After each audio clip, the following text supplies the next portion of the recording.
So, in The Great Gatsby, we have Gatsby and his love Daisy, who he so badly wants to be together. For what reason is beyond me. She's a very difficult and confusing girl. She can't really seem to make her mind up at all. But it's not really her fault. It just seems to be the way that most of the women in the time period were thinking, really. So that brings about my question.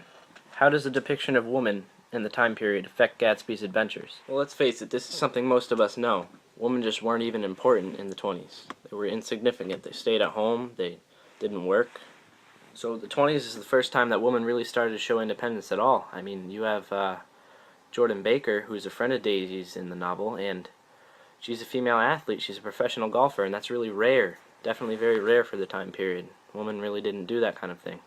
In the 20s, there was a new thing called flapper, and they were these girls that would go out and dance with their big hair and their exposed clothing, and this symbolized the upcoming of the woman and the importance of them, and they were really starting to show individualism. They were.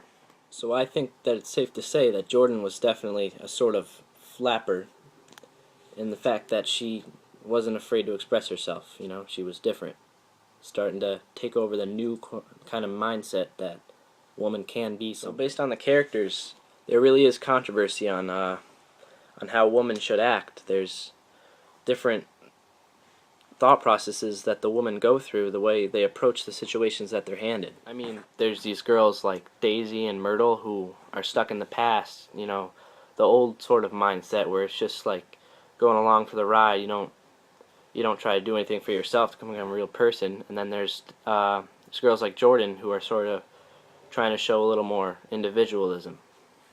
And just from the way that Jordan acts, we can see that she has a higher set of morals. She has a deeper understanding than girls like Daisy. So at one point in the book, all of our characters are at the Buchanans. And keep in mind, this is Tom's and Daisy's house. So Tom leaves the room for a minute, and Daisy jumps on the opportunity, and she goes and kisses Gatsby. Keep in mind, this is their home. Her daughter is home. Her husband is in the room next door. Daisy just doesn't care. She doesn't get it. And when Jordan sees this, she lashes out at her good friend. She says, "What a low, vulgar girl." Jordan realizes that that's out of control. That's outrageous. And that's the way women were. Like Daisy. So now we look at Daisy, and what do we see?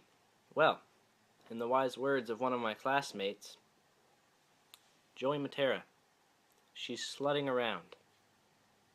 Yes, Daisy is slutting around. It's no coincidence that her name is Daisy either. Fitzgerald chose this name thinking of Daisy as a flower. And when you think of a daisy, you see a lone standing flower with nothing to lean on, nothing to hold it up. And really, that's all it's looking for. And that's all our character Daisy is looking for too. Just support. Mainly, cash. Yes, Daisy is stuck in the old mindset where she doesn't want to do anything to help herself. She's just going to lean on whoever is willing to hold her up for all of her life, if that's what it takes. Just someone to hold her up, get her through, something to show off to her friends. She's not looking for any real emotional connection. She's just looking for the money. That's all she's in it for. Kanye West, some of you may know him. He's a very popular rapper. He describes Daisy very well in one of his more popular songs. She take my money when I'm in need. Yes, she's a trifling friend indeed. Oh, she's a gold digger way over town that digs on me. She give me money. Now I ain't saying she a gold digger, but she ain't messing with no broke. Now I ain't saying she a gold digger, but she ain't. Yes, Daisy, I did just call you a gold digger. I even printed out this poster for you. Gold digger, like a hooker, just smarter. I'm going to hang it up here right behind me. Do you think it's just me that thinks this? You're wrong. Fitzgerald constantly uses satire to make fun of Daisy in this book. Fitzgerald makes fun of her by using color symbolism. White is meant to symbolize pureness and good.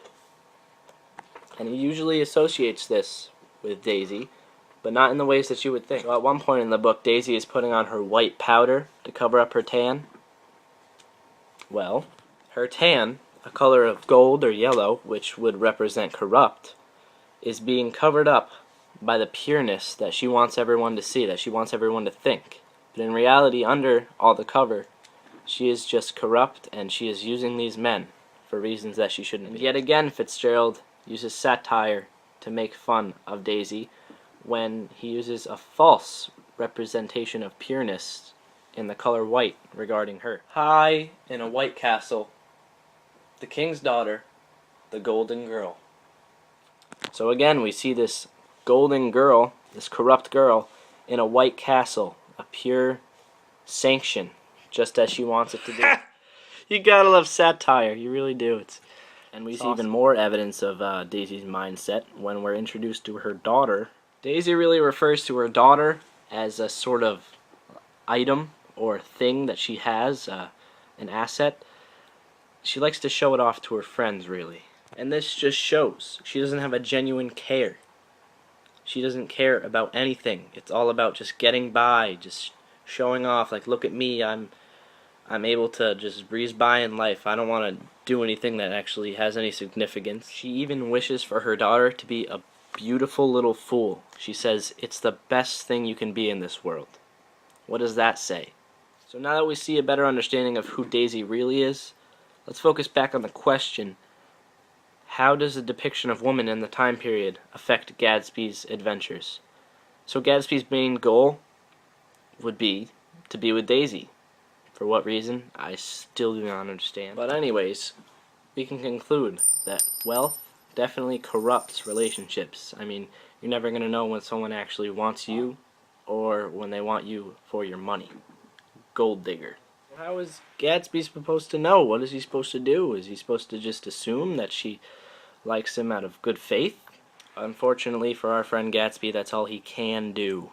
He will never truly know. As a classic example of any woman in the time period, Daisy is willing to throw herself at anything that's going to hold her up, whether it be Tom's secure arms or Gatsby's secure funds. So due to his copious stacks on stacks on stacks, Gatsby's never going to know when he's truly in a mutual loving relationship because of his stacks on stacks on stacks. But that's all he wanted ever since he was that young boat boy. Well, was it worth it, Gatsby? Are you happy now? Did you get what you wanted? No, because the depiction of woman in the time period makes it infinitely more impossible for Gatsby to find true love. Gold diggers. Play me out, Kanye. She take my money